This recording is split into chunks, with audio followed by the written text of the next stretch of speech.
all this information translates over to something else. Yeah. Okay, so let's pretend. Hey, everybody. Hey, guys. How you doing? This is Tony Silva, and he's my guest today. He's also one of my incredible students, and he's going to be learning today, just like everybody else, about how to learn from great singers' phrasings, or even bad singers if you want. That's up to you. Most people go for the great singers. Tony is moved here from New York to Las Vegas, so that you get some context there. Was in New York, moved to Las Vegas, and now he entertains us beautifully. I've been out and seen him live. So if you're in Vegas and you want to see some great live entertainment, find Tony Silva. I'm sure you have a website, don't you, Tony? I am still old school. I just have Facebook. Okay, well, there you go. Yeah, Tony Silva musician. Okay, there you go. Instagram? In Instagram? No. No, okay. But I Facebook. No. Well, he'll get there, folks. I only put so much credit on those things, but we won't go into that. But yeah, find Tony, find out what his schedule is, go out, and enjoy. He's really becoming an incredible emotional singer, which is what we all know is what this is really all about. So I can't say enough good things about him, and as you meet him here on the show, you will understand why. Okay, so let's get into it. Now, the poster says, in fact, I'll put it up here for just a second. If I have it. No, that one didn't come in.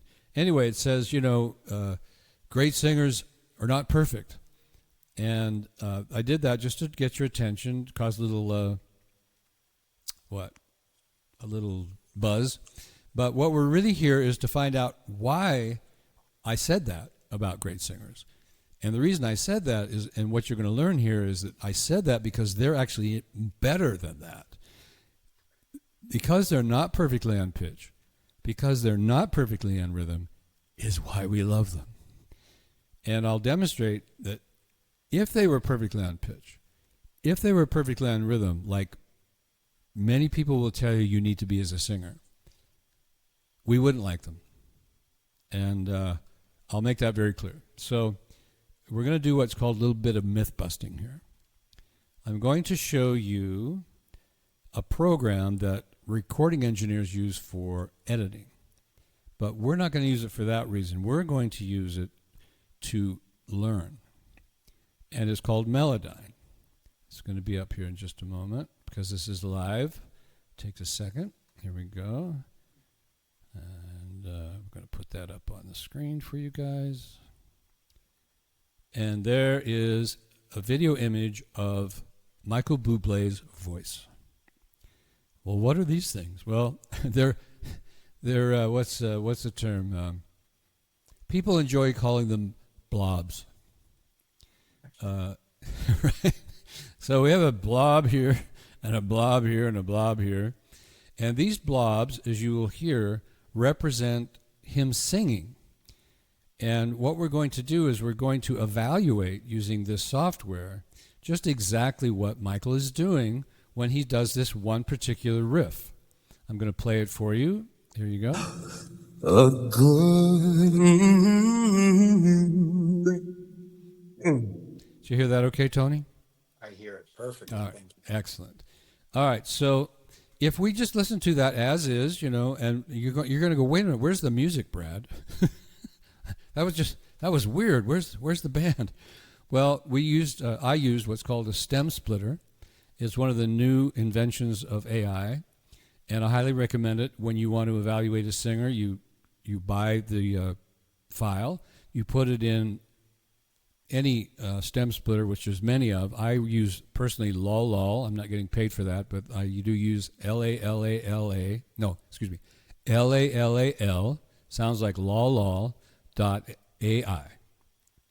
and you can get a perfect recording of Michael's voice without the music, or you can listen to them together, which we will here in a moment. But for Melodyne, if I had put the music in here with him, it would make this look really messy. It would be really hard to understand what I'm trying to show you here. Plus, we get to hear his voice all by himself. I mean, this is a great world. Let's do it one more time. A good. And that's the part we love the most. But even at the beginning, if I go back just a hair, which I will here, let me hide this. Let me put this back out here. You'll also hear a little bit of that breath work right here as he's preparing for the line. So I'm going to start it right here. And just check this guy out. What an incredible artist. Ooh. Yeah, check that out. Right? Now, this is live. This is not a studio version. I picked that because even though this may have been edited, they can do that to live recordings, just so you know. But they're not usually as edited as the studio version. So we learn more about what Michael really is all about. Okay, now what is it we're actually looking at here? How can we learn from this? Okay, the vertical lines that you see going vertically are the eighth notes. So between bar 51 and bar 52, we have 8 of these. 1, 2, 3, 4, 5, 6, 7. Wait a minute. 1, 2, 3, 4, 5, 6, 7, 8 right here. So that tells us when his voice comes in on the rhythm and when it ends. So if he was perfectly in rhythm, these little blobs would be right on the line. And this one's close. But you see here, he's late. He didn't come in right on this eighth note. If you know music theory, you have an idea of what I'm talking about. If you don't, that's all right. You'll learn as we go along. This one's closer to the line, which means he's more perfect, as you would say. He's on the third eighth note. Here, you'd have to call this early on the, what would be 1 and 2 and on the upbeat there. Then it stretches off. He ends this on the beat right here, but as he's slurring to the next one, it stays pretty much on beat, but he makes it a little early right here. Then this one here is quite early. This one is so far is right in between. Now, if you know much about music theory, this will befuddle you. It's like, okay, if we turn this into 16th notes or 32 notes, where would he be? Now, this is a really cool thing I'm going to show you that we can do. Where is it? Okay, options. I can actually turn the time grid into 16th notes. Options, time grid, 16ths. Okay, so now it's a little easier to understand. You could say, okay, he's early, he's a little late here. And he decided not to hold it for a full eighth note, so that makes him cut off a little early here. So late here, early here. So again, if this was right on the eighth note, beginning and ending, it would be quote unquote perfect, but it would be very, very boring. And he's flat. Now, how do I know he's flat? Okay, so if you look at these gray boxes, you can see that the gray is between the upper line here and the lower line here. So this is pitch. And right here it says C. So this is an actual C pitch. And he's pretty close to right on. So now I can check that. I'm going to click on it. And it says right here he was 7 cents flat, which is 7%. It's short for cents. For percentage, excuse me. So this is beautiful. And you hear this, you see this little glissando.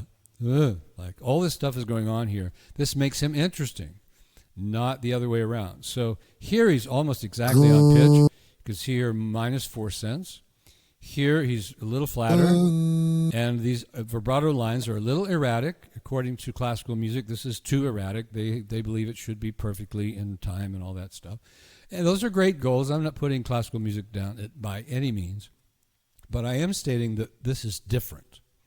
So right here, minus 7 cents. This is going to be really close to on pitch. Only 1% sharp. This one is 15 cents flat. This is going to get boring after a moment, but minus 14%, 10%. Now this one is really interesting. It's actually even hard to demonstrate. There's so much going on here. But that is right on the pitch, right where he starts this little escapade here.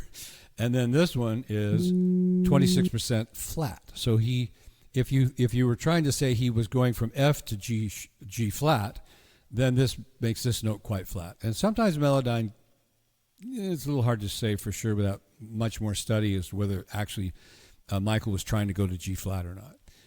Here we go. He's sharp 14%, and I don't know if I can get a pitch out of this one. Probably not going to be able to. These are called artifacts. I'm going to play that just for a minute, see what I can hear there. Okay, it's coming. Like, see, that's the right. So there's not much of a pitch there to evaluate, but it's so cool. It is cool. It just makes you, God, why didn't I do that when I was 10 years old? I would be so good at that now. A little bit of personal history on me, assuming you don't know everything about me, which is reasonable. I was a rock singer, and I did some jazz, and I thought I was pretty good at it. But now looking at this, I'd say I was not even in the right ballpark, because I would just listen to the record and sing along. Michael wasn't really a star then, but Lou Rawls was, and I used to sing along with him, and and Mel Torme and all the guys that really came out of this era that Michael listened to. And I thought, yeah, I got this. That's really good. But when I devised this system, by the way, I call it my vocal muse technique, and started monitoring my own voice with Melodyne and what I'm going to show you later on, I discovered that I wasn't even in the ballpark. I mean, not really. I was good enough to get a job, but to be a star like him, I didn't have a chance. The other thing is, as a teacher, and we'll get into this more with Audacity, when we had a piano player come in and play the notes, because we didn't have all this computer software to use, and he would have played these notes, and I'll show you kind of an example of that. He would have played them all perfectly, of course, on pitch and in rhythm. And then the singer would have done that. And I remember thinking, because I was a contemporary singer, even though I was teaching vocal technique, that this just didn't sound right to me.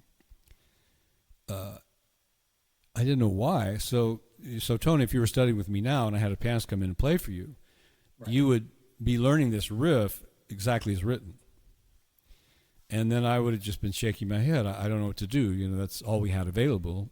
And I didn't really know why it was wrong until I devised the system. And Melodyne was not available as a freestanding software until a couple of years ago. And then the stem splitter was, whoa, come on, guys. We didn't think that was possible. We used to say, if you put coffee and sugar and milk together, there's no way you're ever going to get them apart. Because that's what a mixed recording was like. It was like everything is mixed together. How can you separate it? I still don't know how AI does it. It doesn't really matter. I'm just a consumer. So I just love the fact that I can do this. And here's the great thing. As a coach, I can show you. So let's say if I tried to explain it to you, you go, yeah, Brad, sure. Because maybe you've gotten so used to the way you hear your own voice that you think you are nailing all this, just like I did. But now I can show you that if we had a Melodyne recording of your voice and you were perfectly on pitch and perfectly on rhythm, and you were going, I'm better than Michael, which is a mistake I used to make, you're not. You're not better. Like, I'm sorry. You can go out and try to take one of his concerts and see if you can warm up for him or something. I'll be his mic check guy. Yeah, well, I just don't, that's a great comment. I don't think it's going to work. And, that does remind me of a show that I got a lot of information out of that made a lot of sense to me that I don't think made a lot of sense to other people. Did you ever watch that little short movie that was called 22 Steps from Stardom or something like that? 20 feet from Stardom? Oh, you know what? I've heard of it, but I haven't seen it yet. And I think that's on the list today or tomorrow. Well, what I got out of it was what the movie's about is we have all of these incredible stars with background singers. Well, why isn't it common, like it would be in a corporation, for these background singers to become stars? That's kind of the question that the movie posed. And, it's valid. It's like, why not? They're there. They know the gear. They know the people. They know the producers. They maybe have even met the songwriters. They're in there. Like when you said, I'm backstage doing the sound. Why are they not becoming celebrities? Well, there's a cost to becoming a celebrity that these background singers, according to the movie, are not paying. And that is that they are working for a living singing, and they're being directed by someone to sing a certain way. Right. And once you get into that mindset, and I'll illuminate more when we get into Audacity and show you why being exactly like somebody else is only partially a learning process. So they've learned all these things, but they have never lived the life of, I'm an artist. I don't care if you like me or not.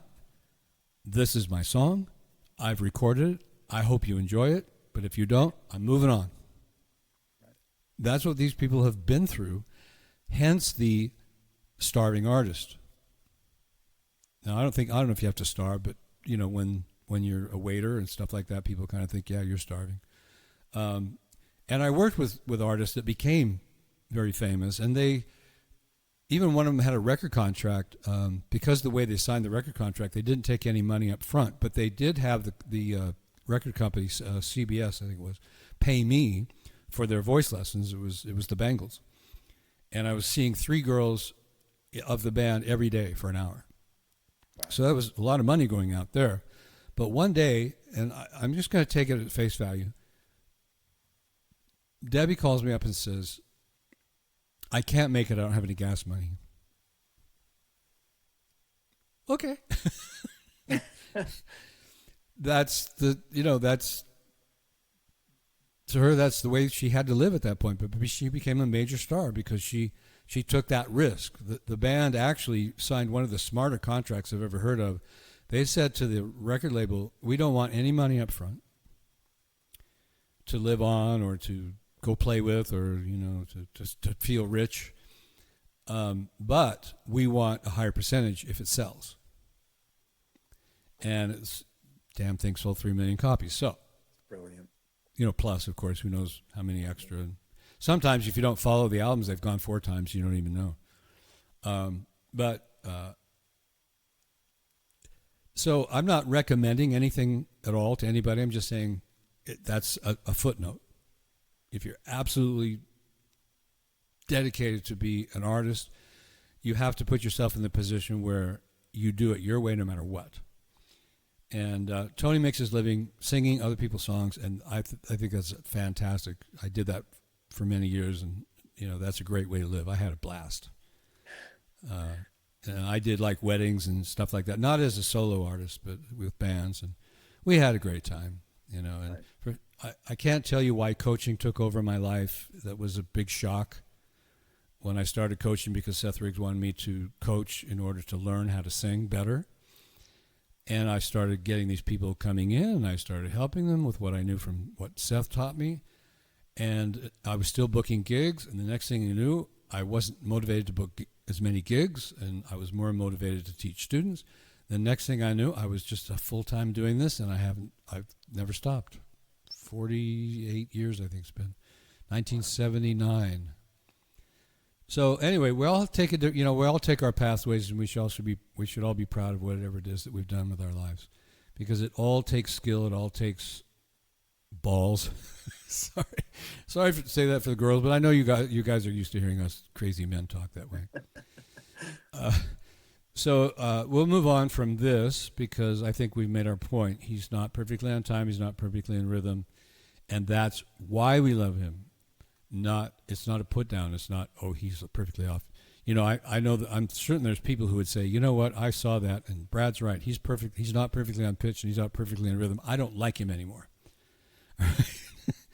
Because we all have what we want out of life. And if that's important to you, if you want to be an intellectual and you want to be perfectly on pitch and perfectly on rhythm, I don't have anything at all against that. I'm just showing you that there's another world that many of us have never known about. Something just happened here. Okay, I'm removing. Okay, so now Melodyne is gone. All right, so we're going to move on. Any questions, Tony? No. As a matter of fact, I just downloaded Melodyne finally, and I'm going to be playing with it a little bit. Yeah. Now you can go through Logic and do a lot more with it. Okay. You can use it for all kinds of crazy things. I got the freestanding version so that I could just use it on my computer without going through a DAW. Okay. And unfortunately, Audacity will not connect. Maybe that is fortunate, because if Audacity connected, I might be tempted to try it, and then I'd really be up shit creek. Yeah, that's a new rabbit hole. Yeah, I know. I've avoided it for many, many years. It's like, whoa. Okay, yeah. So yeah, check that out. It's going to be a tremendous boost to your knowledge. I've, and you can go back. I went back as far as Ellis Fitzgerald. Wow. You can stem split that old mono stuff. Mm-hmm. That blew me away. I looked at Pavarotti. Wow. He sang flat notes. Right? But they were usually the more intense, sad. So I thought it was very appropriate. Right. I thought it was like super cool.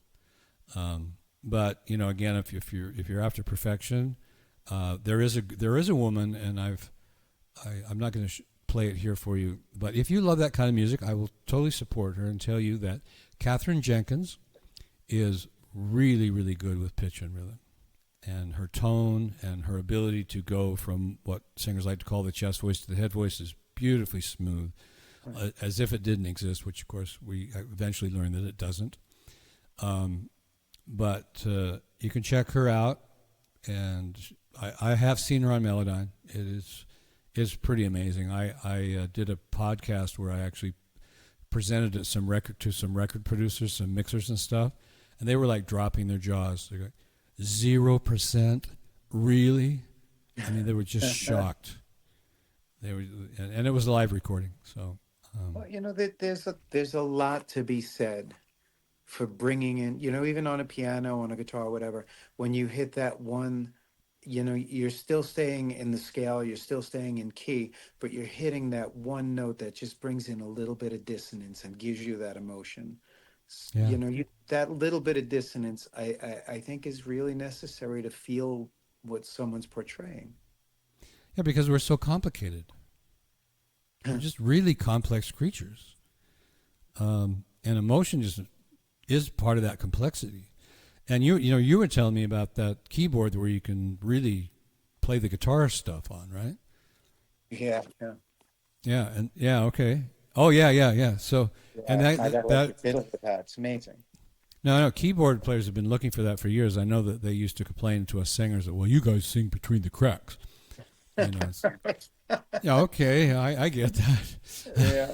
I hope that doesn't bother you too much, but yeah. So eventually, more and more, they've been able to get to play in between the cracks, and express sounds that they couldn't express before. They used to use the what'd you guys call that little modulation wheel? Yeah, modulation. Thank you. And Tony and I talked about that, because when a guitar player bends a note, or when a singer bends a note, there's kind of some angst there, because there's like this physical pressure. It's hard to bend a string compared to just putting your finger on it. And I said, is it portraying that? And you said yes. And I was like, whoa, that is amazing. Wow. Yeah, when we wrap up, if you got some time, we'll. Can you show me? Pull up something to show you real quick. Yeah. All right. Cool. Yeah, you'll love it. All right. So now I'm going to move on. So let's say the other way that we try to learn a song is from sheet music. And sheet music is a wonderful tool for musicians to play together without ever having to rehearse and so forth, especially if they're extremely good sight readers. But in this new world of ours, it's almost become a dinosaur. I rarely ever see any written music. My students don't bring it in anymore. So we're going to take a look at what it sounds like when a piano is playing the exact pitches. And let me move this so I can get on stage. Where'd it go? Someday I'll get a producer. Okay, here we go. Putting that on stage. There you go. Okay. Now everybody can see what I'm talking about. Click on here. I'm going to give you a little bit more of a visual. So in this chart, this is the last line that the whoever you call it, penned this, put in as an ending line. And when you look for it, it does, you'll see it here. It says, "Feeling Good, Michael Bublé." So they're kind of implying that this is Michael's thing. But we heard the live version, which, by the way, is probably different than the studio version. And another thing that's great about these singers is that every time they sing something, it's always a little bit different. It's very rarely exactly the same. Even if the first phrase of the first verse and the second phrase of the second verse, or the first phrase of the second verse is identical, there'll still be slight variations for most of these guys. So here we can't see that, so I'm going to play it so you can hear what it's like. And this is one of the better ones that I've played. I've played other ones that were portraying Whitney Houston, and it's like, I don't know, guys. That's tough to buy that one. But this is what it sounds like if you try to learn it from sheet music. So again, I'm not trying to say don't use sheet music. I'm just trying to say that my vocal system will help you with the actual artist feel. This type of learning will not, and I used to use it. Here it is.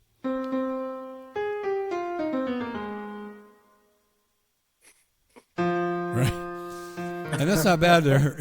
At least they put that there. But it's like, I am I couldn't memorize these notes quick enough, and I can't sight read. But it's going to be something like, I am feeling good. And that's only if the producer decides to leave my breath.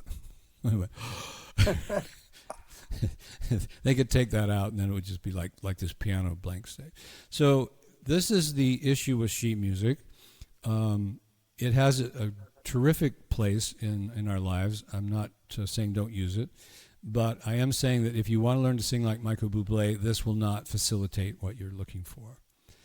All right, so let's move on. How do we learn? I've been talking a lot about, it's this way and it's that way, and you can't do it that way, and this guy's flat and this is. But how do we put that into actual application? Well, there's another free software.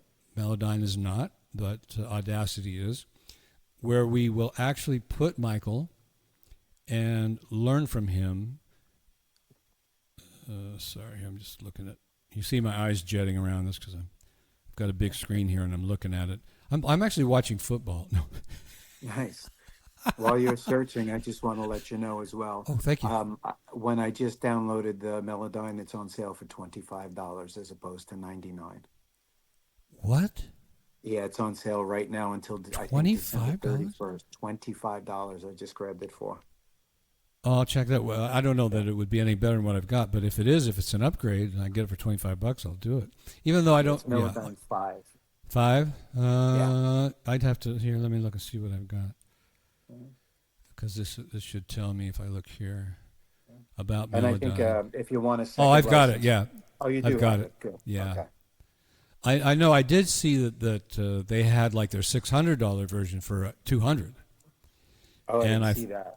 Yeah, I thought about it, but I decided against it because it's not something that I would use the benefits of the more expensive one.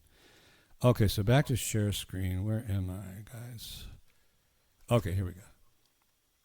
And okay, here is Audacity. You'll see it in just a moment here. On stage. There we go. All right. So here is the same live version, and just for kicks, I want you to know that this is the stem splitter. So this track here is pure music, and this track here is pure vocal, and so you can play with that if you want, if you use Audacity for that reason. And it's an open source system, so it's free. All right, so what I've discovered about learning from great artists is that you can't predict what they're going to do. You can try. And I did try it. And maybe you could say, well, Brad, I did it. Okay, well, let me know how. But I tried to use music theory, and I tried to say, okay, I think they're going to come in right here. They didn't. I think they're going to end right here. They didn't. I think this note they're going to sing perfectly on pitch. They didn't. I think this vibrato is going to be perfect. It wasn't. So what I've discovered is the only way that I or my students or anybody I think who really cares about this can learn is through not singing. That's the mind blower. It's listening.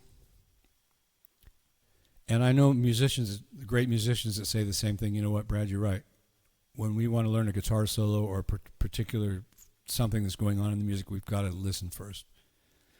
If we don't listen first and we just start banging on the guitar, then we didn't hear anything they did.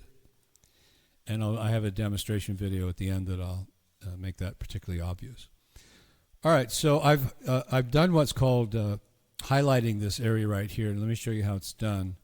If I take the highlight, if I take this away, let me make sure I keep this. Yeah, 3 minutes and 30 seconds. So if I take this away, and I go to the beginning of that phrase, which is approximately right here, and I mark that line, that gives me a place to start from.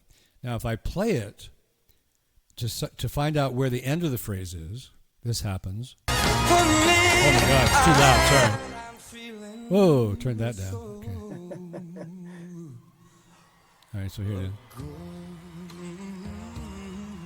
Right? Okay, there's the end of the phrase. So I click pause, and this is not supposed to be here. Let's do it again.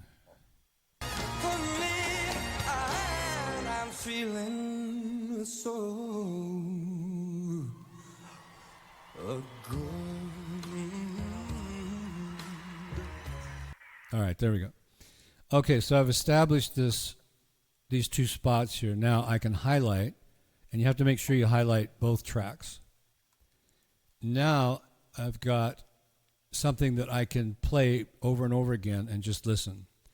So, since this is a show and we don't want to be here till 2 a.m, I'm just going to show you what it's like just to listen to it 2 or 3 times at the original tempo. For me, I'm feeling so good. For me, I'm feeling. Listen carefully. So good. For me, I'm feeling so good. Now, this is interesting because I think there's some echo. I hope you guys are not hearing it. I don't. Anyway, live TV, what are you going to do? Let's, it should be. No, you've got echo cancellation on. I don't know where it's coming from. Don't worry about it, guys. And I won't either. Okay, so what did we hear here? We heard a whole lot of stuff that we'd never heard before if we didn't do this. And the other thing that's interesting here is that because we can hear the music along with Michael, I don't know how good your ears are, but if you listen carefully, you can hear that Michael is, again, not perfectly in rhythm with the band. Because the band starts to go bump, ba-dum, ba-dum, ba-dum. And even with feel, the rhythm section has to be fairly steady. It can't play around like lead vocals. You'd have, in jam sessions it happens, it's kind of cool, but in this particular case, the band has got to be something steady that Michael can count on, that he can sing over and not worry about them all of a sudden changing the beat on him. It'd be like standing on an earthquake, right? So how can we learn more and faster? Well, this is what I discovered, because it has to be by feel, and I can't predict what they're going to do. I'm going to slow it down. Now, musicians... Tony, when you were earlier in your career, did you slow things way down when you first learned them? After the cassette tape era was over and we had computers, yeah. Yeah. Or even if you took something from a piece of sheet music and the sheet music says 100 beats a minute and it was a bunch of 16th notes, did you slow them down first? Always. You know what, though? Oddly enough, I never did it vocally. I only did it when I was trying to learn piano parts. I did the same thing. Really, what is the matter? Right? 30 years before I decided to slow things down. And as a lead guitar player, there I am with Eric Clapton trying to figure out what he's doing. And I'm so, I drop the needle and I listen to like 3 or 4 notes, and then I pull the needle up and say, okay, what do I think he's doing there? And I try it. Now, those days we couldn't really slow it down without going 50%, which was kind of hard. Plus, it changed the pitch. Yeah. It didn't just change the tempo like what we can do now. It changed the pitch. So anyway, it was difficult, but somehow or another, without any guitar lessons, because there was no teachers in the '60s on how to play blues and rock. I did have a friend who was pretty good at it. He was kind of a mentor, but still, it wasn't lessons really. So we knew we had to do that. But when singing, I know, we did, of course, when we were trying to learn the lyrics, because if the record didn't have them written for us, there was no place to get them. So we had to drop the needle, listen to 4 or 5 words, and hope we could even understand what they said, and then write them down. But even when we did that, we weren't listening to the actual way they were singing. We were just getting the lyrics. Just getting words, yeah. I know. It's like, and so, actually, this was born out of frustration. I wanted to compete with the voice teachers who were putting out voice technique videos, but I didn't want to do that because, and I'm not going to get on my soapbox, but I can tell you for a fact that most singers who try to use those will not get it right because they're not teachers. And the recording, I like to say this because it kind of makes a visual, the recording you're listening to that is telling you to go, oh, and there's somebody singing that you're supposed to sing along with, that voice teacher that gave you that information right at that moment is deaf. Yeah. They have no idea what you just did. And unfortunately, they don't seem to care. So I've just decided I'm not going to go compete on that level. So I thought, what could I do? I thought, well, maybe phrasing, teach phrasing. So I pulled up, somebody told me about Audacity, and I played with it. And I'm not going to tell you that I'm an old man who walked in the snow for 20 minutes to get to school. But it was like, what is going on here? And trying all these different things. And then eventually I finally came up with this system, and my students are digging it. Tony wouldn't be here if he didn't, because he's a busy man. He's got a life to live, and he's got money to make. And playing around with Brad is not making him a buck. So he's here because he wants this information. And he's a hell of a great guy. Well, I'm going to beg to differ, actually. Playing with Brad is making me better, which I think is having influence on everything that I'm doing musically anyway. Okay. So I do have to give you the credit for that, because you're definitely elevating my game, which is helping from the business end. Thank you. You're welcome. And this is a full-time singer, you guys. This guy's been making his living his whole life this way. And so was I. So, we're human. We have to have humility here and say, yeah, we didn't do it right. I don't know what right is exactly, but we didn't do it this way. And I'm not saying this is the only way. And there's, as AI comes into the world, I don't know if and when I'll be using it other than as a stem splitter. But I have heard of, I have a record producer friend who writes, but he doesn't sing or play. And so he's always had to try to rely on, studio musicians, or, putting a crew together, as they call them nowadays, to play his music and try to come up with different ways to do it and try to figure out, how it should sound and all that. So when AI came up, he's like a kid with a new toy. And this has been 2 years. He's still that way. Every time I get on the phone, he's AI this and AI that. But I did think one of the things he said was interesting, and I was telling one of my students today earlier, and he didn't like the idea at all. So I'm not trying to sell the idea, but he said some of the singers he's working with, he's had them listen to 5 or maybe 10 or 15 different styles of the song that he has put into AI. So he's got a Motown version and a blues version and etc. And he said the singers kind of said, well, there's some interesting ideas in there that I might decide to use in my own style, a little bit like what we're doing here, except for that they're getting them from AI. And remember, AI is just a compilation of actual real singers. So there are ideas there. But some people are just like, music and AI, no, I'm not going there. And I don't blame them. It's weird. But if you look at it as a tool, I think you can get a lot out of it. Are you using it at all yet, Tony? I've dabbled with it a few times because I've written some songs, and, just to try to get some ideas, again, just a variety of ideas to sort of maybe jar the juices a little bit, but I haven't used it for anything, publicly, just for my own head, just to experiment. Well, I'll give this one company a pitch because Mayat is the record producer that I know that loves it so much. It's called Suno, Suno. I'm gonna write that down. And yeah, you can either use it, by portion, or you can get a yearly subscription like Mayat has because he's on the thing all day long. Actually, that's not true because this guy, we won't go into all the wonderful things he does. He's kind of like a teacher who's a philanthropist.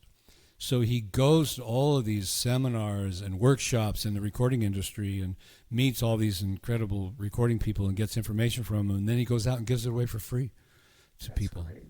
Yeah, if you want to look on my podcast list on my webpage, he's one of the guests in there. Mayat Hotep.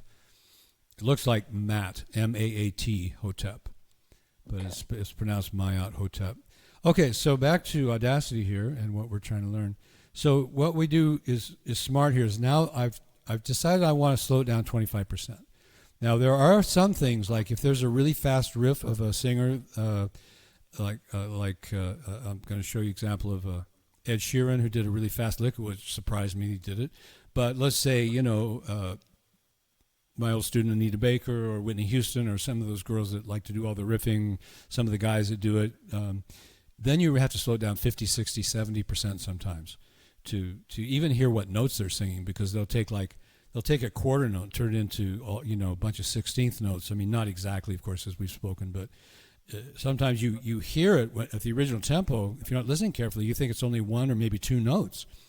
But when you slow it down like we're doing here, you'll actually hear maybe 3 or 4 notes. Now with Michael, this particular phrase is obvious that it's how many notes it is. We didn't have to slow it down for that. But we are going to learn some terrific things. So back to what I was showing you here. You click previewed first just to make sure you're in the ballpark.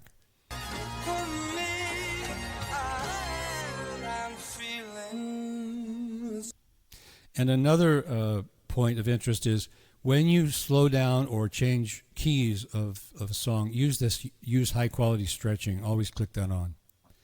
Takes a little longer for it to process the information, but it sounds so much better. I did some research, and AI said that Melodyne was the leader in being able to slow something down and hear it really clean. But since I've been using this use high quality stretching, Audacity is just as good. And it's free. Everybody wants something for free these days. Okay, so I'm going to apply it. And yeah, it took a second. If I did the whole song, it might take 2 minutes. But anyway, so here we are. Now, because it stretched it, that's what they call changing the tempo, I have to move this marker here to be back so that we're back in loop mode. So now we're going to listen to 2 or 3 times. And what I'm going to recommend that new people kind of drop their jaw the first time when I say this, or feel maybe like I've put them on a homework path they don't want, is you should listen to it in loop mode 30 or 40 times, just one phrase, because the mind can't absorb all this information. If you try to put 10 phrases together and do this, you'll miss so much information. You have to split it down into its simple one phrase moment and then listen to it 30, 40 times to hear all of the data that you're going to miss. Now, I've gotten really good at hearing stuff at original tempo, so I've already heard quite a few things that he's doing here. But I'm going to listen just like you are 2 or 3 times, and I'm going to see if I can catch some more things. So here we go.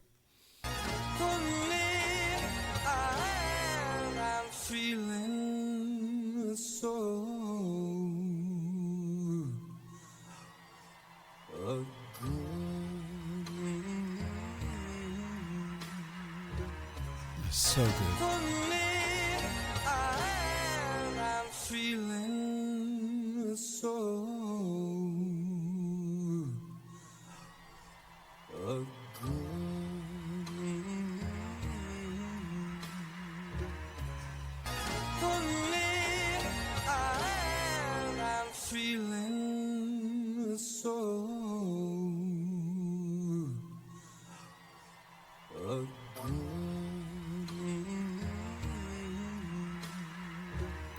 Now, even though I started a little bit before the phrase that I'm recommending we learn, the only phrase I'm really listening to is the good,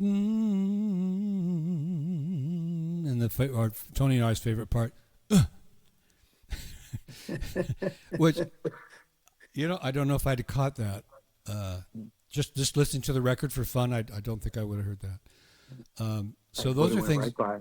Yeah, it's just amazing. If this is like, for those of us who've been at this for years, this is like, what?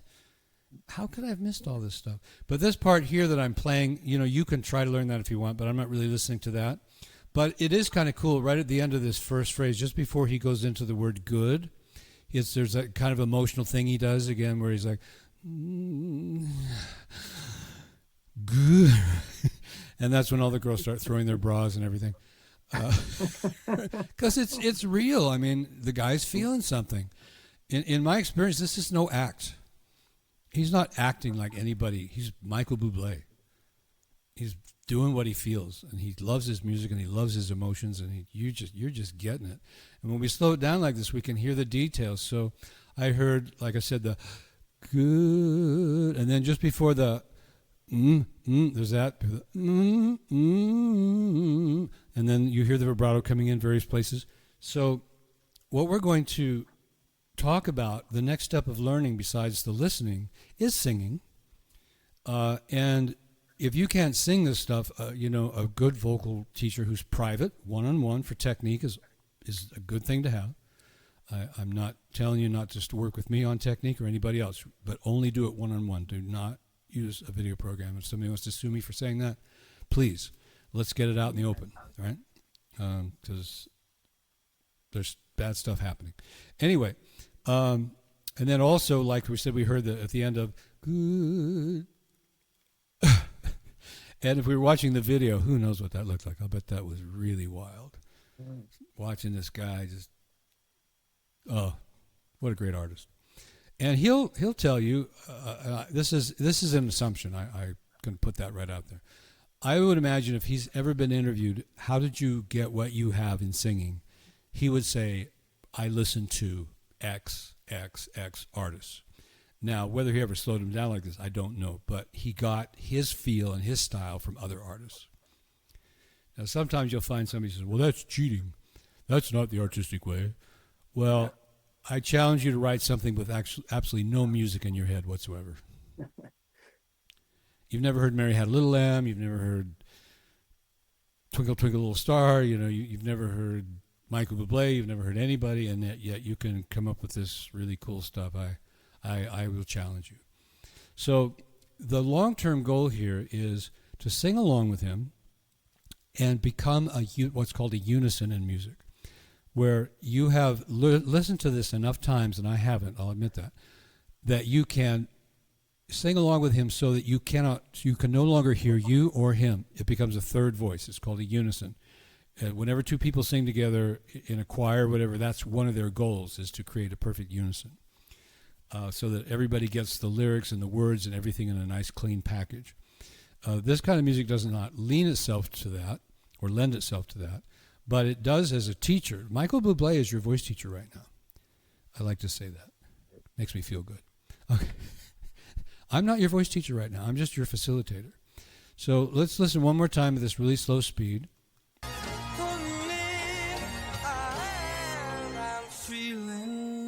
Start right here. Right? Good.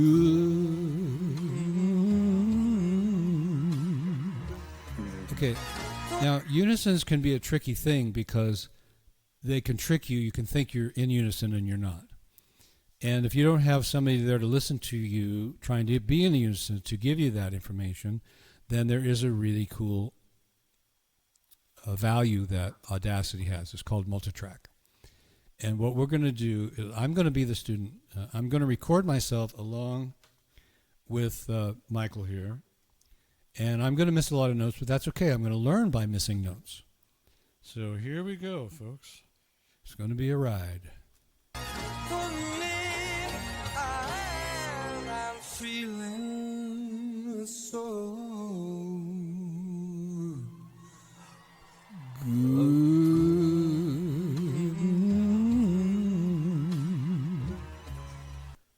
Oh, I didn't get to the part. Oh, well. I wanted to get that. That's part of the whole song. I know. I did it anyway. So now I'm going to bump up the volume of that recording. Audacity has a little funny thing about that. So here's my track. Why didn't it? Oh, it blew up the other one. Okay, let me get this again. While you're doing that, There we go. Go ahead. I'm going to throw in 2 cents or something. I'd take 5 cents if you got it. Okay. So as I'm listening to just that little phrase, even including the beginning snippet that you added in, his approach and the tremendous amount of detail and technique and emotion and change that I'm hearing in just that 3 seconds is phenomenal. I can't, yeah, I mean, from going into that full voice, into the breath, into that little sort of semitone that he does before he goes into I'm feeling, and it's amazing how much, I'll use your word, how much data is in that small clip. Yeah, and where we're heading with all this, folks, is really going to blow your mind. What's the emotional reason? Yeah. What was? I mean, you're never going to know for sure, but if you kind of say, okay, what was Michael feeling? What emotions did he feel? And then you put his musicality in there, his ability to improvise. And you say, okay, I think he did that because he was feeling really sexy. Or he was really feeling good, but he has a blues mentality about feeling good, so he didn't want to like put it perfectly on pitch because then it would sound like musical theater happy. So he didn't want that. I'm not saying he even thought this through, but I'm just trying to imagine. And what that does for me as a learner is it says, oh, you mean if I sing a little flat there, it creates, there's an emotional reason for being a little off pitch? Or one of the things I learned from Bette Midler, which is, that's a very old name these days, but she was a major star in the 80s. And she, if you ever watched the movie The Rose, she played Janis Joplin. And she sang a song called The Rose in the movie. And at that point, the character she was playing, Janis Joplin, was close to death from the drugs and the lifestyle and everything. We have our modern version, as Tony was telling me about the biography of Whitney Houston, so I'm not trying to get you into all that sad stuff, but as I was learning from her The Rose and how it was done, one of the things I noticed was she dragged a lot. She was behind the beat a lot. Now, she had places where she caught up, because if you get too far behind, you're not in the same song. So all these people do have to respect where the groove is. You'll hear a lot of people say, you got to sing in the pocket. You got to be in the groove, and I'm not saying that that's bad advice. But if you're too much in the pocket, too much in the groove, then you become perfect, and then you lose feel. But they do know where that is. They can feel it. So when I tried to sing along with her, one of the first things I noted was I tended to be ahead of her. And I started thinking, well, why? Why am I ahead of her? I guess, I'm not sad. So I had to start thinking, okay, well, it's a very simple song. Some say love, like you could just do like that. It is a river. Whoops, it's a river. Get another pianist. So what is that? Love is a river. I'm going to do it in the original key. Love, it is a river. There we go. And so if it's sheet music, it's some say love, it is a river. But if you listen to Bette carefully, or someone of her ability, you'll start to notice that very little of what I just sang is in there. It comes out more like this. Some say love. It's hard to play the piano and sing it because my piano hand wants to go slower. It is a river. She's so that drowns. She's trying to tell the story, drowns. Get another pianist to tenderly. But you get the point. But anyway, let's listen to me now, trying to match Michael. And why am I going to listen to this? Not because I think I'm as good, or I'm trying to compete with him, or that I even want to sound exactly like him. I don't. I just want to see, did I match his rhythms and his phrasing so that I can decide whether I've learned something or not. So here we go. You can judge. For me, I'm feeling so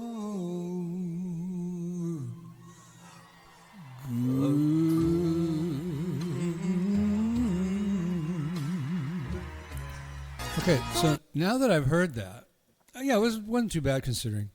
Uh, and I'll tell you, listening to somebody sing rubato and trying to match that is even harder. Like, wait a minute. But the band was there. There was rhythm. It's one of the reasons I picked this instead of the beginning, because the whole beginning is rubato. And that would have been interesting, but I wanted to have a rhythm section there to give us a sense of, well, okay, did he drag the beat, or was he ahead of it, or whatever? And to get really technical in here, to hear where he was ahead and behind the beat, we'd go back to Melodyne for that. It's really difficult to hear that. But if you listen to it enough times, it becomes a part of you. And the next thing you know, you're just doing it, and you're matching him. And then you say, okay, I've achieved what I wanted to achieve. Now, what's the process here? Well, okay, Brad, you were off. What are you going to do about it? Well, the first thing I'm going to do is I'm going to go back to listening. I'm not going to go back to singing. I'm going to go back to listening. What didn't I hear? Or if I did hear it, what did I not assimilate? What is in there that's not yet a part of me? And once I start to feel, okay, I'm closer then, now I'm going to go back to singing, and I'll have a better sense of my ability to be in unison now because of me listening to myself being off. That helps me tremendously. So I go back, okay, I'm getting closer, okay, I recorded it again, I'm still not quite there. I go back to listening, and, you might say, well, Brad, it's going to take me my whole life just to get this one phrase down. Well, no, come on, let's not be negative. Even if you only do this a couple of times, you're going to walk away with a lot more information than you had in the first place. I'm just showing you what it could be like if you want to put the time in. And then, of course, you need to get this up to speed. You need to go back and put it in the key it's in. I mean, the tempo it's in. So that you could do it live at karaoke and blow the hell off the socks off everybody. Because one of the interesting things is there is an audience for being exactly like another singer. And when they hear you sound exactly like Michael Bublé, they're going to go, oh my God, he sounds just like Michael Bublé. He's incredible. But in the art world, you can't do that. You have to reconstruct this. So now you're going to take Michael out of the equation and just hear the music only. So I'm going to mute both me and him so that I can just hear the music now, and I can try to put something together. So let's see what happens.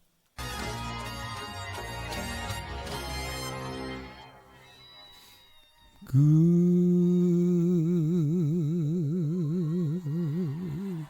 so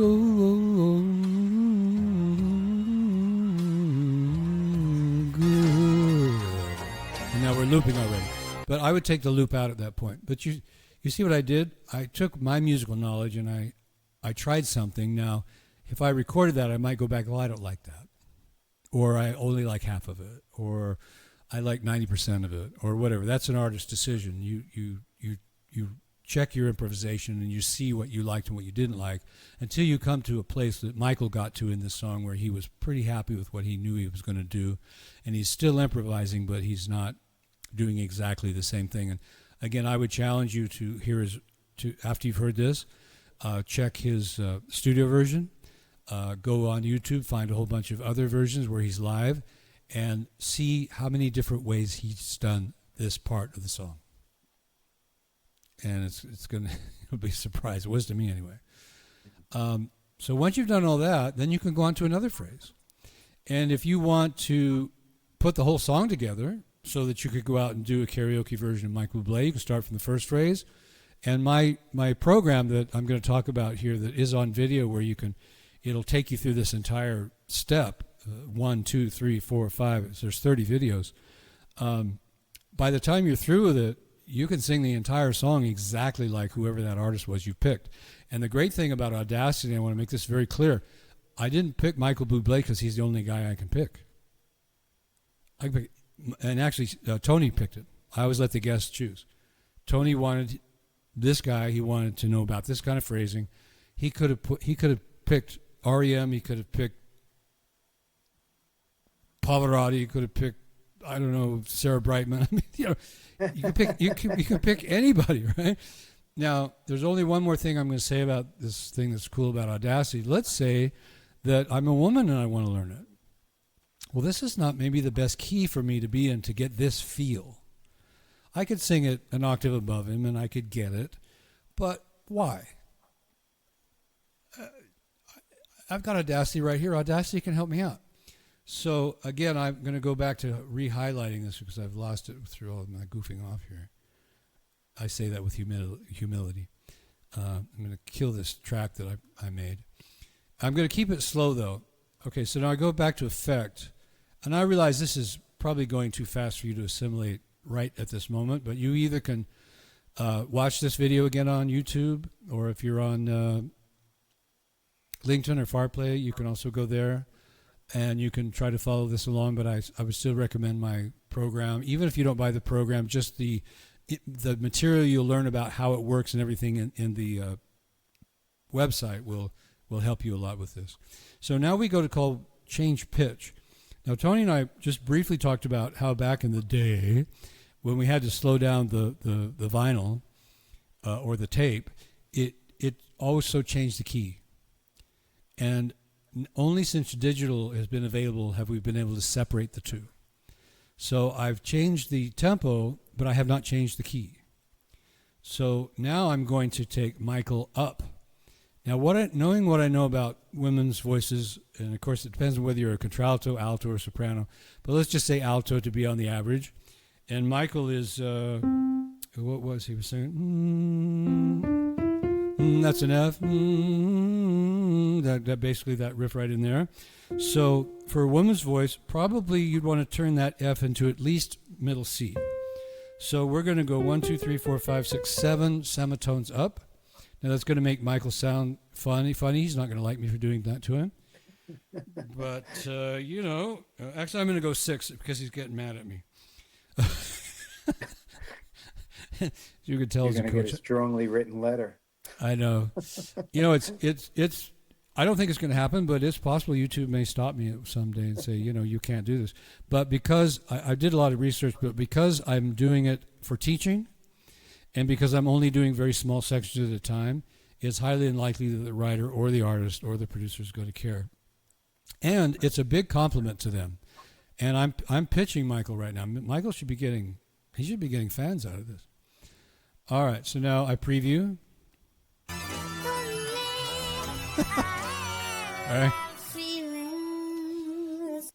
All right. So sorry about that, Michael. But anyway, so I'm going to turn this down because that was a little bit piercing to the ears. But now the girl can sing it where it's middle C. It's going to be more in their what they call the chest voice range, like Michael's in his. So there's a formula that we use from our system of voice teaching where we basically teach the women and the men exactly the same. We know that the actual instruments do not necessarily, or probably ever, registrate exactly one octave apart.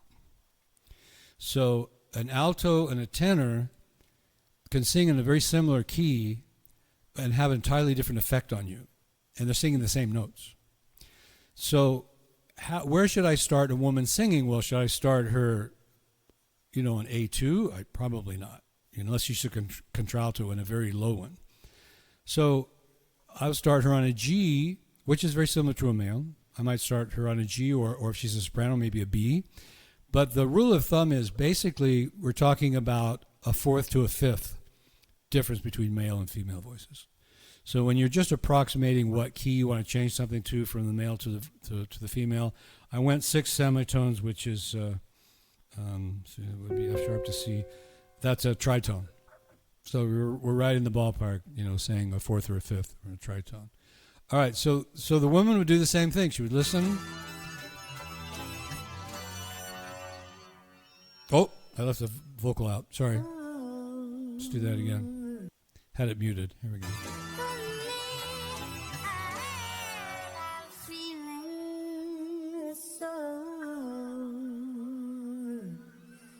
I've never heard that echo before. Where'd that come from? Well, that's weird.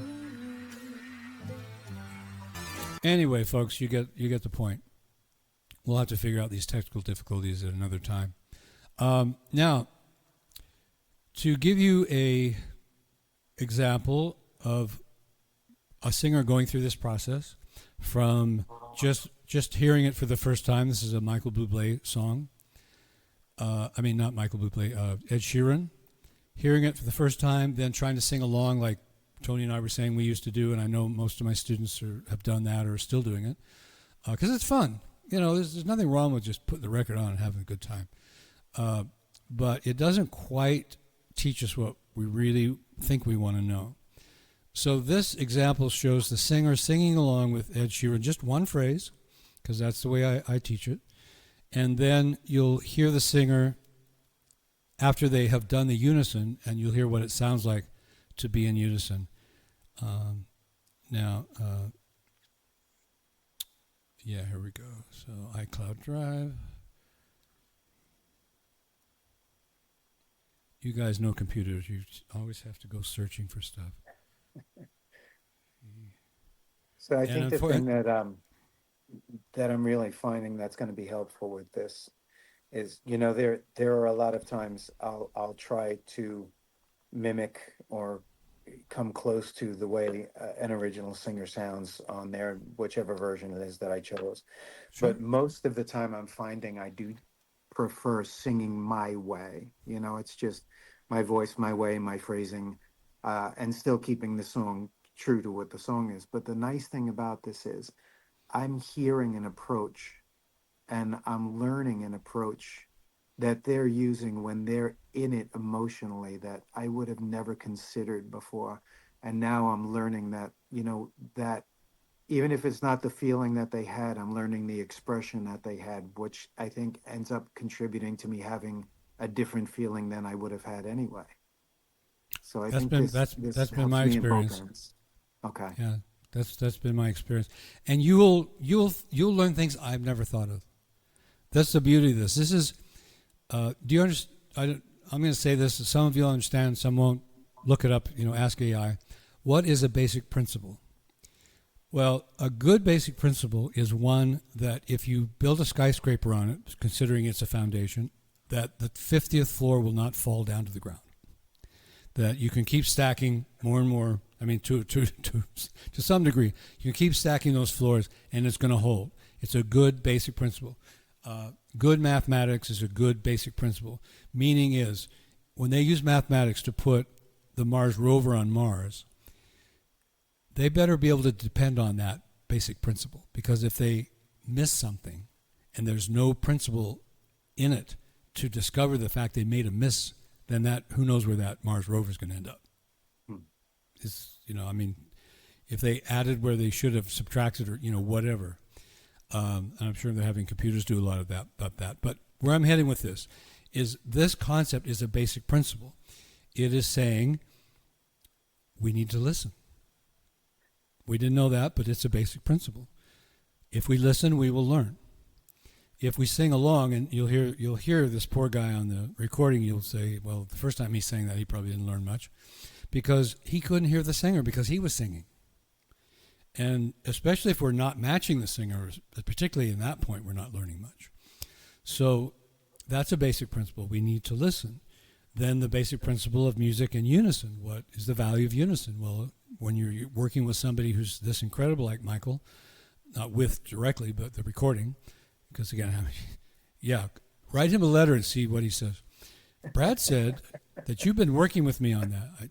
What exactly did you mean when you said, when you sang that line?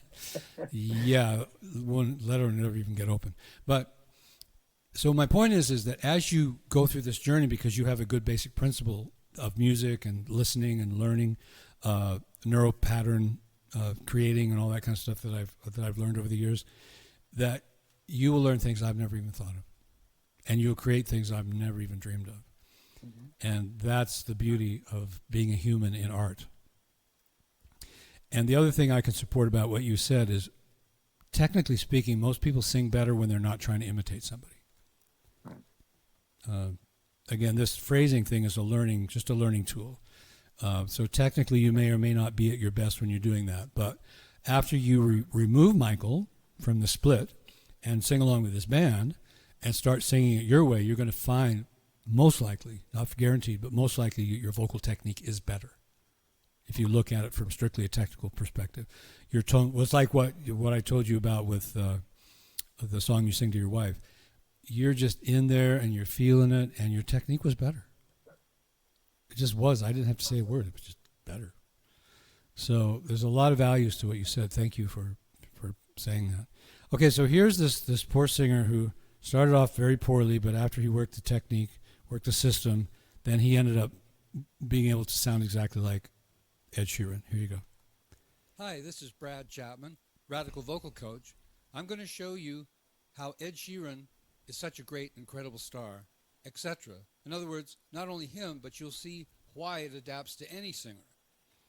The way we try to learn from these people has not been working.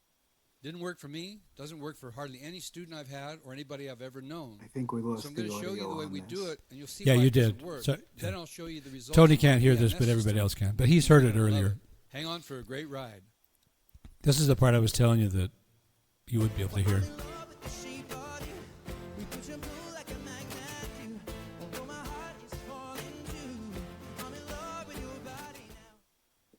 Brad, excuse me for one moment, Sure. please. Of course.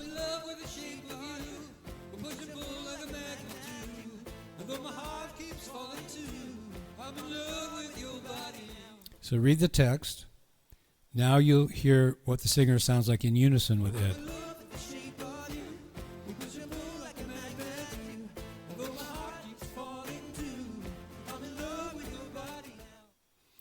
So now that artist has created unison, he has that knowledge. He knows how Ed does that. He learned that riff is not only two notes, it's four. And he learned the key that it was in, and he learned the feel of it. And that's the ultimate goal here. Then, like I said, not using anything really, just being a creative person, you take that information that your subconscious has absorbed and just start making up your own stuff. It'll help you with songwriting as well, because it's a basic principle. How do you create? You absorb first, then you start to create after. And that creativity will be your own. You'll be the only person on the planet or in the universe, as far as we know, that interprets and sings exactly the way you sing and feels things exactly the way you feel.